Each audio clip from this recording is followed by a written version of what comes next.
Dito ako ngayon sa Iba, Zambales. Property vlogging type po ano. May binibentang property dito, malapit sa dagat. Ayan no. Kita niyo 'yan, 'di ba? Malapit sa dagat. Okay. And then mula dun sa dagat, ito yung National Highway. Ayun no, ang lapit din. Okay. Ang property po is corner lot. Right? Marami ng community dito, malaki na yung community dito sa barangay na to. In fact, isa to sa mga destinasyon ng mga local at mga taga iba-ibang lugar, especially kapag summer. Ayan. May mga pa-Airbnb na rin dito. Tapos, yan, kasi ang lapit nga po ng dagat, yung mga iba na gusto nilang, may mga ano po dyan may mga cottages for rent. So, kung may mga halimbawa, i-convert nyo to into an Airbnb, let's say, meron silang access sa dagat at pwede sila mag-rent ng mga doon, ng mga cottages doon. Okay? Pwede nyo rin itong gawing parang isang corner lot grocery store, or makakalaban niya pala to si ma'am dito. Or pwede nyo rin gawing itong parang commercial space for rent. 'Di ba? Tapos doon yung bahay nyo sa loob. Marami ng dito, marami ng tao. Ibig sabihin, maganda ang foot traffic po dito.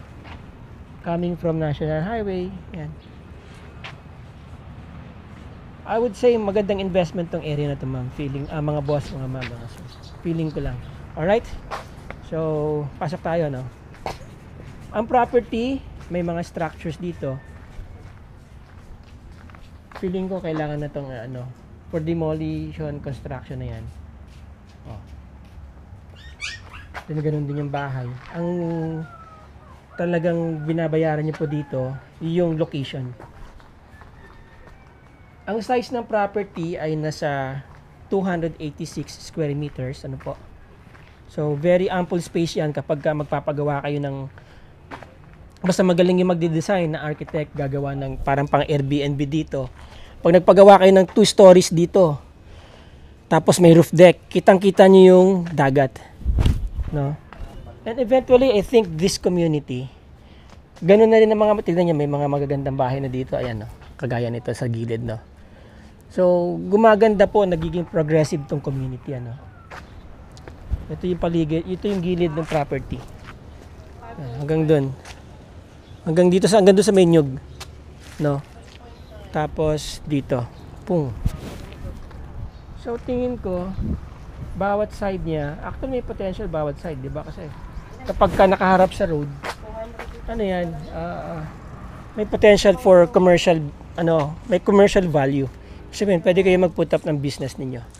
Alright? So, hanggang doon yan, no? Diba? Ngayon, kung papagawa nyo po yan ng stalls for rent, or, yun nga, sabi ko, Airbnb, ang gano'n naman yung building, no? Lagyan nyo na ng magandang landscape. Tapos, naka-enclosed para hindi masyado nakikita itong surrounding dito. Diba? Enclose nyo. I think, mukhang okay yung, na yun, venture. Kasi nga, pinupuntahan na to. Tapos maganda na rin ang line ng dito ng internet connection, no? Maganda ang data dito ng signal ng network.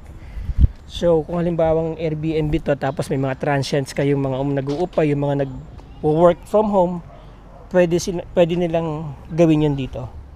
'Di ba? Kasi pwede yung parent for monthly, pwede mag-generate ng magandang income.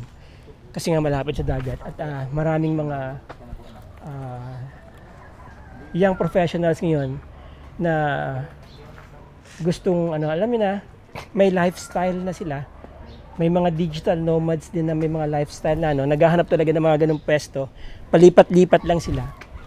But there is a market for that, di ba? Right. So yan.